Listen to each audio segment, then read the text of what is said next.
Whenever we mention the term NPC, we generally envision characters who provide clear quests, guide us safely through our journeys, or serve a very functional purpose. However, the NPCs of Dark Souls really don't match these descriptions the same way other generic NPCs do. They are inherently strange. Many of them deliver very cryptic dialogue, which for a first-timer would make absolutely no sense, and the majority are deeply troubled by their own tragic fates and deteriorating minds. They do not wait around to assist you, and if you don't interact with them in a specific order, they would just move on and succumb to their tragic fates.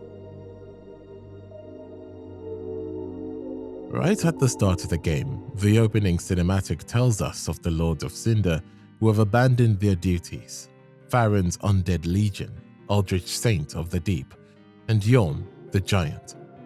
We also have a basic clue that Prince Lothric is destined to be a Lord of Cinder. This gives us 4 primary targets to hunt down.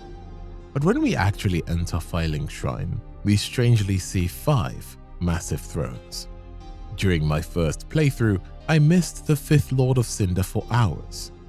It was only when I went up the stairs and inspected the thrones myself that I noticed him. He is strangely seated on one of them, a small, frail man missing both of his legs. He physically blends into the texture of the thrones, making him hard to spot. When you finally walk up and speak to him, the contrast between his physical state and his attitude is jarring. "O thou unkindled, and a seeker of lords, I am Ludleth of Corland." He proudly proclaims that he is Ludleth of Corland. He is the only Lord of Cinder who actually stayed behind. Everyone else ran away from their duties, but Ludleth willingly sits there, waiting for the fire to be linked once again. At the first glance, he seems just like a typical mentor figure, but his role in the game revolves around a very specific unsettling mechanic called soul transposition. Early in the game, you fight the curse-rotted Greatwood, a massive decaying tree used by the undead settlement as a dumping ground for cursed objects. When you kill it, it drops a transposing kiln. If you bring this to Ludleth, he uses it to turn boss souls into unique weapons and magic. Transposition is the art of extracting and coalescing the essence of a soul. In transposing a twisted soul, its true power transferreth to thee. Thy purpose is to seek lords and slay them.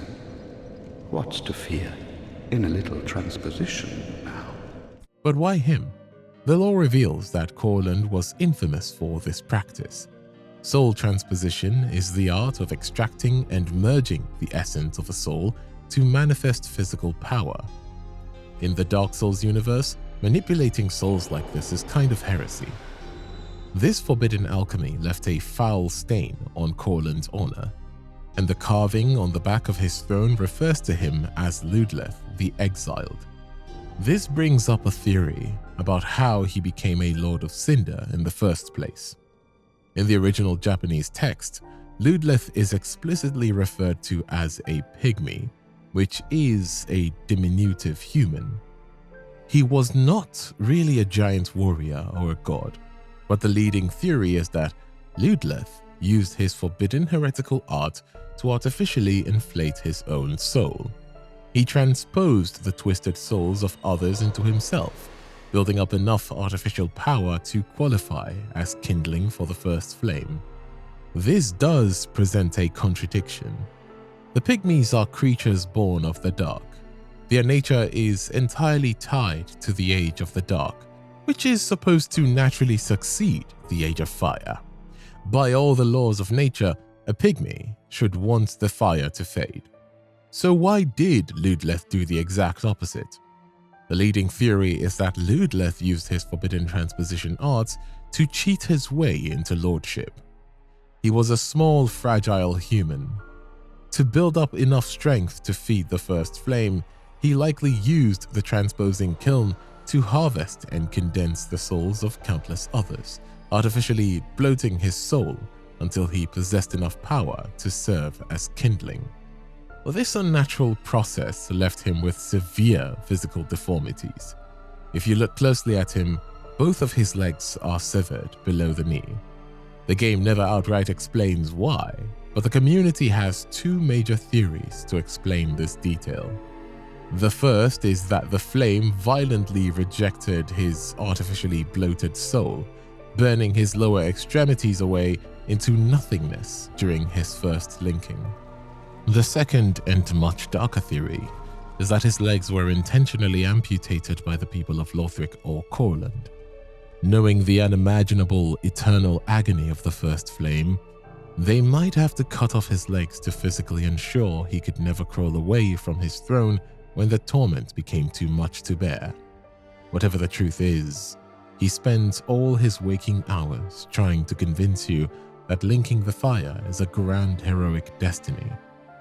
But his entire persona is a meticulously crafted lie. The game hides his true state behind a mechanic most players will completely miss on a casual playthrough. To see the real Ludleth, you have to catch him sleeping, or you have to strike him down. Because he is bound to the shrine, he cannot permanently die. He simply respawns when you reload the area.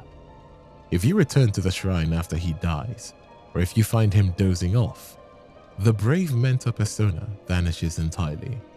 He writhes in his chair, whimpering in absolute terror, crying out, It cinches to the bone. It hurts. Please, help me. Be done with me. No, gods, no. I cannot bear it.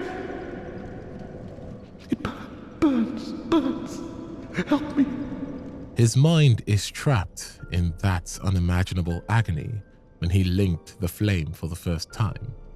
Every time he gives you polite dialogue about honor and duty during his waking hours, he is faking it. This leads us back to the ultimate question. Why would a pygmy undergo this voluntary torture just to protect the Age of Fire?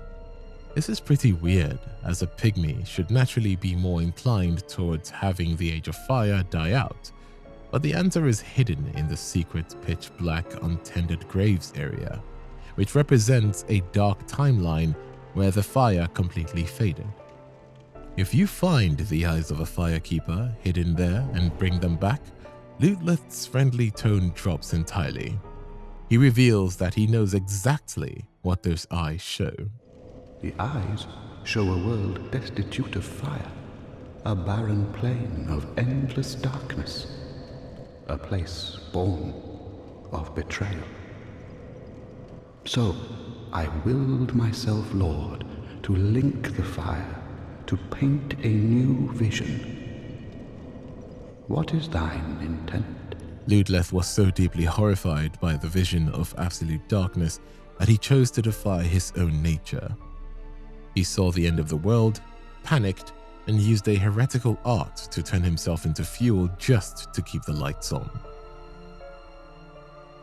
If you played the original Dark Souls 2, you would immediately recognize a familiar sight when you enter the Firelink Shrine in Dark Souls 3 for the first time. Sitting slumped on the steps, looking completely defeated, is a man who serves as this game's version of crestfallen warrior. His name is Hawkwood. Just like his predecessor, he sits in the hub area, heartbroken and utterly pessimistic, offering cynical commentary on your quest. When you first speak to him, he immediately tries to crush any hope you have. Another one roused from the sleep of death. Well, you're not alone. We unkindled are worthless. Can't even die right. Gives me conniptions. And they'd have us seek the lords of Cinder and return them to their moulding thrones. But we're talking true legends, with the metal to link the fire. We're not fit to lick their boots, don't you think? But if you stop and actually agonize what he is saying, you realize how incredibly peculiar this introduction is for a video game. Usually, the first NPC you meet in an RPG tells you you are unique and you are the chosen one, but Hawkwood does the exact opposite. He points out the absurdity of the game's central premise. To understand why this is so strange, you have to look at what an unkindled actually is. In the Dark Souls universe, you are essentially the lowest tier of existence. You are ash. This means that at some point in the past, you tried to link the first flame, but your soul was so pathetically weak that the fire just incinerated you. You couldn't even serve as proper fuel. That is what he means by "can't even die right." The true oddity of this dialogue is that Hawkwood is absolutely right. The people who woke you up are asking you to hunt down the Lords of Cinder. These are beings who succeeded where you failed. They had the metal, the physical strength, and the massive souls required to link the fire and survive as true legends. It completely flips the traditional hero's journey upside down right from the starting line, making you question why you are even trying to complete the mission in the first place. But his dialogue isn't the only peculiar thing about him. When you start looking closely at his background and visual design, his presence in the shrine becomes even stranger. Hawkwood is a deserter from Farron's undead legion, the Abyss Watcher. They are a fanatical pack of warriors who swore by the wolf's blood to fight the Abyss wherever it sprouts. They are hyper-aggressive fighters. But what is incredibly odd about Hawkwood is his equipment. He wears the iconic armor of the Undead Legion, but instead of wielding their signature paired greatsword and dagger, he clutches a bastard sword and a shield. In the eyes of the Abyss Watchers, using a shield is looked upon as an act of absolute cowardice. Their fighting style relies entirely on relentless acrobatic offense. By choosing to hide behind a shield, Hawkwood basically branded himself as a coward. He feared his own morality so much that he could not keep up with his brothers and sisters in arms. So, he ran away. This cowardice brings up another fascinating contradiction. Why did he become unkindled in the first place? To be unkindled means that, at some point, you voluntarily threw yourself into the first flame. Hawkwood, the craven deserter who hides behind a shield, actually tried to become a Lord of Cinder. He really wanted to be a hero, someone worthy of the throne. But he failed miserably, cementing his belief that he is nothing more than a worthless mistake. As you progress through the game, Hawkwood sits on those steps and watches you do the impossible. When you finally defeat his former comrades, the Abyss Watchers, he realizes the sheer absurdity of the entire cycle. He sees that even great legends and kings are ultimately dragged back to their thrones as burning cinders. The poor wretched souls. Be they lord or legend, the curse shows no mercy. What a sham. This realization breaks him out of his desperation, but it leads to the strangest part of his character arc. He leaves the shrine, but he doesn't go to link the fire or embrace the dark. Instead, he pursues the path of the dragon. Why would a depressed, cowardly knight suddenly want to become a dragon? It actually makes perfect sense when you look at the entire universe of Dark Souls. The gods, the Lords of Cinder, and humanity are all trapped in the endless miserable cycle of fire and dark. But the ancient dragons are not. They existed before the first flame was ever discovered. They are eternal, immortal, and exist completely outside the cycle. For a man who is terrified of mortality and deeply traumatized by his failure to link the fire, becoming a dragon is the ultimate escape route. It is a way to transcend life itself. This bizarre obsession completely transforms him. Eventually, he sends a message to the shrine blacksmith, challenging you to a duel to the death in the Farron Keep mausoleum. Oh, you've returned. I was hoping to see you. That crestfallen ass Hawkwood, he handed me this. He's changed a great deal since he left this place. Graven of face, he asked me to give it ye. He wants the dragonstones you've collected, and he's willing to kill you for them. When you step into the mausoleum for the final fight, you see the ultimate payoff to his visual storytelling. Hawkwood has finally thrown away his shield. He stands tall, wielding the Farron greatsword, just like his former brothers. He isn't running away anymore. He isn't hiding. He fights you with everything he has, fully embracing his fate. When he attacks, he declares, There you are. This shall be no petty theft. As the true dragon, I shall take what is rightfully mine. It is a deeply tragic but incredibly fitting end. You are a dragon. More dragon than I. The man who spent the entire game telling you that the Unkindled are a worthless coward finally finds something worth dying for, completely shedding his fear just to chase a dream of immortality. When I was doing my first run of the Ringed City DLC, I encountered a highly peculiar NPC sitting on a collapsed tower near the very first bonfire. Right off the bat, when I heard his voice, it felt strangely familiar, but I just couldn't make it out. But what really made him stand out wasn't just his voice, but was the fact that he was way too polite. Oh, look at you. You've got your head screwed on correct. Fantastic. To meet a kindred spirit on this god's forsaken crag. Call me Lapp. I can't remember my real name, so let's just go with that. I have a feeling we're going to make a fabulous team. Oh, you'll see. You'll see. He introduced himself as Lapp. He is a heavily armored knight who has completely lost his memory. He doesn't know his past, his purpose, or even his real name. He's a hollow whose mind has undergone a complete factory reset, and he is desperately searching for the purging monument in hopes of restoring his identity. But what is completely odd about Lapp is how he actually treats you.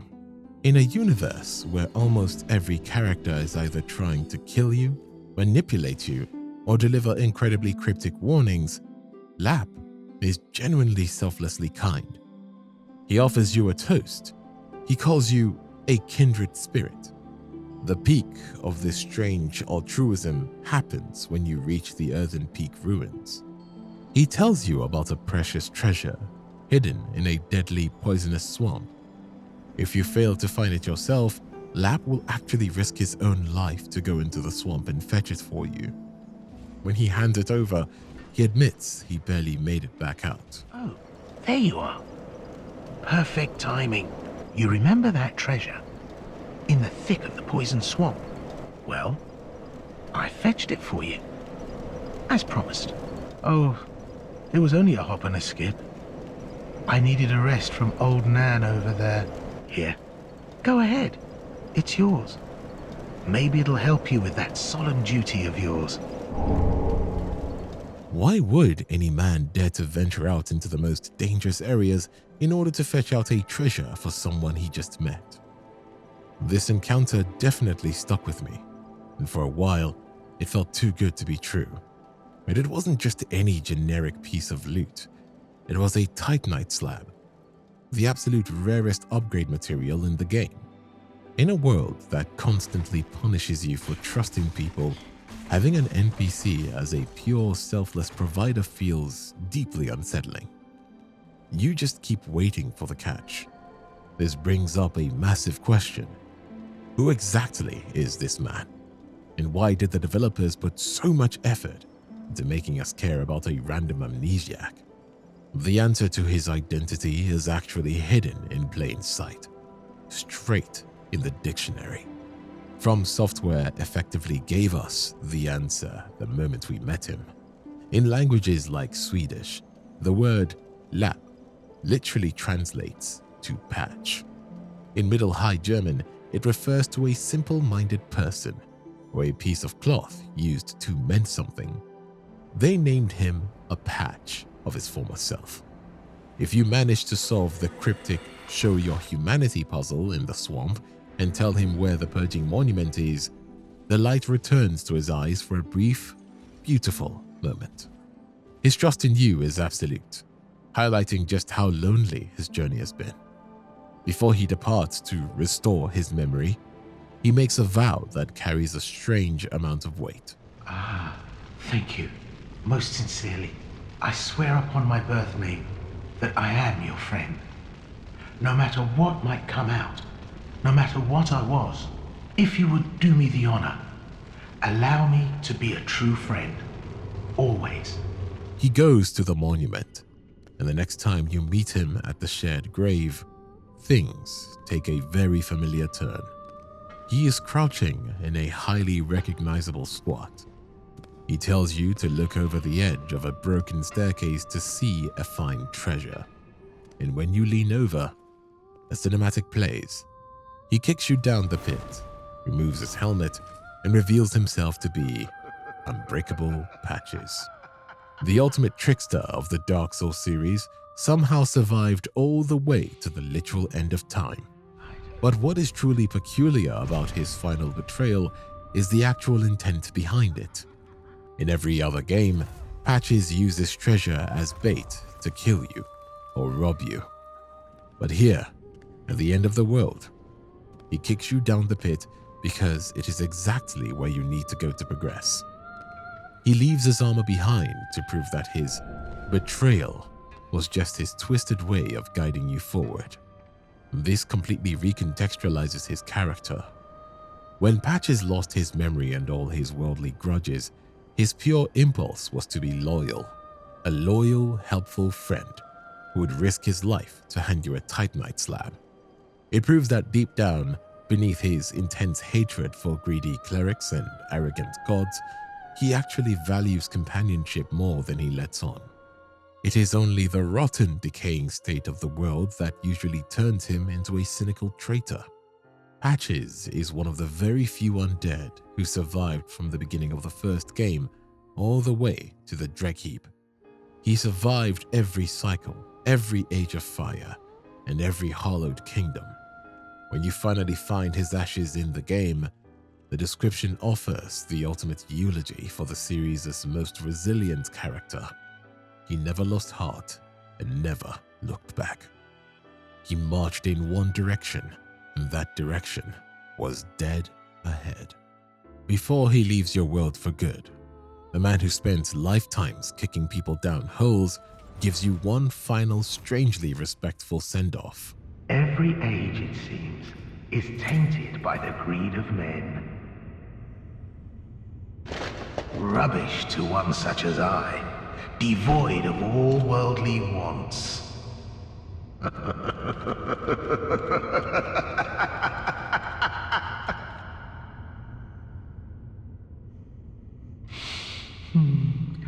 I don't know. Maybe it's just the way we are. I'll stick you in my prayers. A fine dark soul to you.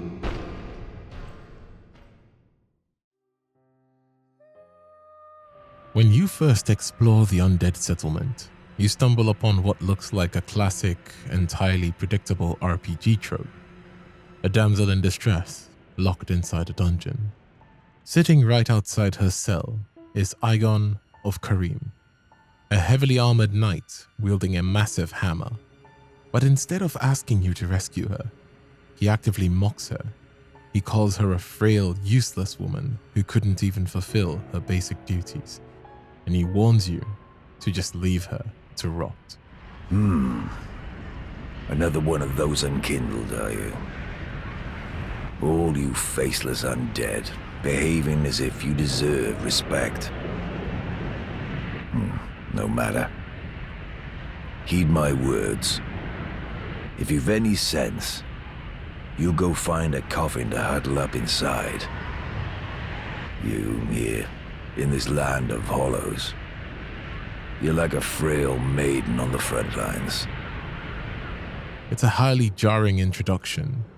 If you ignore him, find the hidden sewer route, and unlock her cell from the inside, you finally meet Irina. And the very first thing she says to you is deeply unsettling. Who is there? Is someone there? Anyone? Oh, please, whoever you are, touch me. The dark surrounds me, nibbles at my flesh. Little creatures, they never stop biting. So please, hold out your hand and touch me. At first, you might think she's just talking about rats or insects in the cell, but she isn't. There are no physical bugs in that room. The creatures nibbling at her flesh are actually swarms of humanity. Irina traveled to this land with the sole purpose of becoming a firekeeper. In the lore of Dark Souls, a firekeeper's soul acts as a magnet for humanity and the dark, drawing it in and trapping it beneath their skin. The problem is that Irina failed the process. She wasn't strong enough to contain it, so now the creeping dark is literally eating away at her sanity, manifesting as a sensation of thousands of tiny insects chewing on her skin. Your physical touch is the only thing that temporarily grounds her in reality and scares the dark away. She relocates to Firelink Shrine and offers to serve you by teaching miracles. To do this, you have to bring her divine tomes written in Braille, because she is completely blind. This sets up one of the most sinister mechanical traps in the entire game. Out in the world, you can find two types of Braille tomes: holy tomes from Karim and Lothric, and corrupted abyssal tomes from the Deep and Londor. Because Irina is blind, she cannot see what kind of book you are handing her. She simply runs her fingers over the pages and reads whatever is written there. If you give her a holy tome, she teaches you healing magic. But if you, out of greed for new powerful spells, hand her a dark tome, things take a very disturbing turn. You are essentially forcing a blind woman to read the exact abyssal magic that traumatized her in the first place. Every time you buy a dark miracle from her, you are actually feeding those phantom insects. The dark begins to consume her again, and she slowly loses her mind right there in your safe haven. But what makes this entire situation so peculiar is the man who locked her up in the first place, Eygon. Usually, the knight in shining armor is supposed to be the purely good guy. Eygon is abrasive, incredibly rude, and wears black armor modeled after Morn, an apostle of the goddess of tears. Interestingly, the lore hints that this goddess might actually be a demoness, which perfectly explains why Eygon's helmet has a twisted gargoyle-like visage. In the Kingdom of Karim, a knight dedicates his entire career and life to serving a single maiden. So why did he lock his sworn maiden in a sewer? He didn't do it to punish her. He did it to protect her. Eygon knew exactly how horrific the process of becoming a firekeeper was. He saw the dark eating away at her, referencing a grand treachery that proved she was too frail to survive it. Locking her in a cage and mocking her was his twisted, desperate way of stopping her from fulfilling her agonizing destiny. The strangest detail about Eygon is his equipment. Knights of Karim traditionally do not use shields. They are aggressive warriors. Yet Eygon carries the massive Moaning Shield, and carved directly into the front of this heavy metal shield is the face of his older sister. The shield's weapon art literally emits a low moan to attract enemy aggro away from others.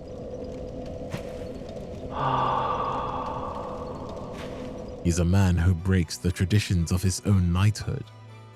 Beneath his brutal exterior, he is fiercely devoted to keeping Irina safe. He explicitly warns you that he is only your ally as long as you protect her. If you force her to read the dark tomes, Eygon will realize you are torturing her for your own gain. He will abduct her from the shrine to save her from you, leading to a mandatory fight to the death just outside the tutorial area. If you kill Eygon and return to Irina, you trigger the bleakest ending to a quest line. She is left completely alone, blind, and entirely consumed by the dark. She will sit on the floor, begging. Oh, someone, please touch me. The dark surrounds me, nibbles at my flesh. Little creatures, they never stop biting. So please, hold out your hand and touch me. Because she is blind, she doesn't know you killed the protector. If you walk up to her normally, you cannot interact with her. She has retreated so far into her own mind that she can no longer feel your touch.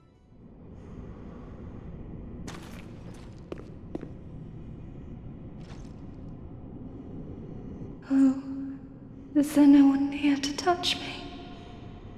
Keep those things from eating away at me. There is only one peculiar way to trigger her final piece of dialogue. You have to purchase Eygon's gauntlets from the shrine merchant, equip them, and then touch her. Feeling the familiar heavy cold metal of her protector's armor, she believes Eygon has returned to fulfill a dark promise they made to each other. Believing she is speaking to a loyal knight, she says, You again. Touch me one last time. And kill me, as you promised you would. You trick a blind, broken woman into thinking her only friend has returned, just so she can beg you to execute her.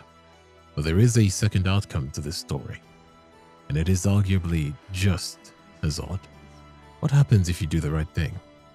What happens if you never give her the dark tomes, buy all her holy miracles, and help her finally achieve her dream of becoming a firekeeper? If you do this, Irina relocates to the bottom of the shrine's tower, finally at peace. Eygon, seeing that his maiden has succeeded and is finally safe from the dark, leaves the shrine. You can even summon him one last time to help you fight the Dragon Slayer armor in Lothric Castle. But after that boss is dead, if you retrace your steps all the way back to the undead settlement, you will find Eygon's dead body lying inside the exact same sewer cell where you first met Irina. The game never explains how he died. Did he succumb to his wounds after a lifetime of fighting? Or realize his sole purpose in life was complete, and harboring immense guilt for ever doubting her, did he quietly walk back to the cage where he had imprisoned her and take his own life? It is a quiet, profoundly sad mystery that perfectly encapsulates the tragedy of Karim's nights. The name Greirat was pretty odd to me when I heard it for the first time. It serves as a strangely on-the-nose reflection of his entire existence. Pronounced Greirat, it perfectly breaks down his peculiar character. The Grey stands for his completely ambiguous moral compass. On one hand, he's a literal criminal, a thief who lies, steals, and pillages ruined cities. On the other hand, he does it all out of selfless loyalty. He steals to provide for the poor. He cares deeply for a woman named Loretta, and he risks his life to arm you for your journey. The rat symbolizes his lowly status. He is a bottom feeder in a world of gods and monsters, using a rat's survival instinct to scurry through the gutters and shadows of Lothric. Throughout the Dark Souls universe, we see a massive disparity between those with power and those without. The undead are constantly subjugated, imprisoned, and treated as lesser beings. Nowhere is this more obvious than in Lothric, where a literal massive stone wall separates the miserable, decaying undead settlements from the pristine, towering castle above. It was this state of extreme poverty and suffering that drove a petty thief named Greirat to climb that wall. He fancied himself a martyr for the poor, stealing from the nobles to provide for his people below. But when you first arrive at the high wall of Lothric, you find him locked inside a dark dungeon. The head covering he wears is the thrall hood that was historically used to shame and humiliate criminals. When you find the key and unlock his cell, his behavior is immediately strange. A standard video game criminal would either run away or attack you the moment they are freed. Instead, he speaks to you very politely, asks a deeply personal favor, and hands you a highly valuable magic item. Then I have a favor to ask. Below the high wall is a musty little town. Not the home of any lord, just a very old settlement of undead. An old woman, Loretta, lives there. Please, give her this ring. I'm not asking for charity. In fact, if you do this for me, I'll be sure to repay you in kind. I may be a petty thief, but I've more wits than most royalty. What do you say then, huh? He hands you a blue tearstone ring. This specific ring has the uncanny ability to sense imminent death, protecting the wearer in their final moments. Whoever Loretta was to him, he sensed that her death was close, and he wanted to protect her even while he was rotting in a cell. His relationship with Loretta is a complete mystery. Was she his mother? His wife? Or simply a mentor? The game never tells you. Whatever she was to him, he somehow sensed that her death was close, and he wanted to protect her even while he was rotting in a cell. He relocates to Firelink Shrine and waits for you to deliver the ring. But when you finally find Loretta, it is a depressing sight. She is dead. Her corpse is hanging upside down. When you bring this bone back to Greirat, his reaction to his grief is kind of strange. Heavens, she was already dead. Thank you. I'm not surprised, though. Almost a relief, really. You can keep the ring as, well, a little trinket of thanks, I suppose. He tried to play it cool, acting as if it was almost a relief. But if you walk away and reload the areas, his facade shatters entirely. You find him curled up in a tight ball on the floor, absolutely overcome with misery. The game even grants you the curl-up gesture for interacting with him while he cries. The true oddity of his character arc begins right after this. He bounces back from his crushing depression far too quickly, and his coping mechanism is deeply unsettling. He starts volunteering for increasingly dangerous pillaging journeys, but the strangest part is how he takes them. He actually smiles and becomes noticeably happier the more suicidal his missions get. Ah, there you are. I was thinking. You know I'm a petty thief. Well, perhaps I'll go on the prowl. Everyone's dead or hollowed away anyway, right? So I might as well fetch some weapons or treasure for you. Well, what do you say? He effectively decides to rob his own devastated hometown just to fetch weapons for you. As you progress through the game, he asks to go the frozen, hostile city of Irithil. Even his survival there is wrapped in bizarre mystery. He is somehow rescued either by Sigrid of Katarina or by unbreakable Patches. It is highly peculiar that Patches, the most cynical, selfish trickster in the entire series, breaks his own rules and risks his neck to save a petty thief, simply because he owes Greirat a debt from their time in Lothric dungeon. But it is his final request that highlights the darkest peculiarity of his storyline. Once you reach the endgame area of Lothric Castle, he begs to go there. You know, I was thinking about leaving for another round of thieving. There must be something of use in Lothric Castle. I'm aware of the danger. That castle is a death trap. Not a single man has returned from the castle unscathed, even back in the day. But I don't want to sit around and die a petty rat. And I consider myself your friend. Why would a petty thief voluntarily walk into a literal death trap, fully acknowledging that he probably will not survive? Because he isn't just looking for treasure, he's looking for an honorable death. When you gave him Loretta's bone, he lost the only thing tying him to the world. His subsequent pillaging runs were never just about helping you.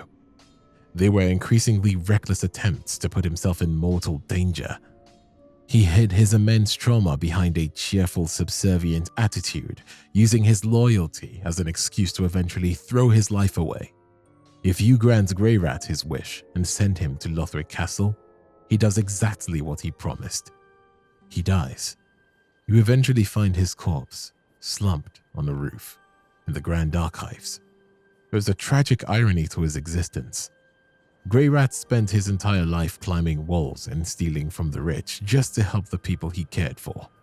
Yet, in the end, despite all the powerful knights, gods, and loyal friends in the game, absolutely nobody could save him from himself.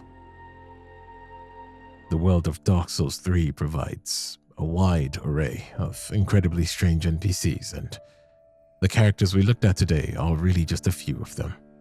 There is so much more to talk about regarding the individual tragedies, the hidden lore in the mechanics, and the sheer oddity of how they survive Lothric.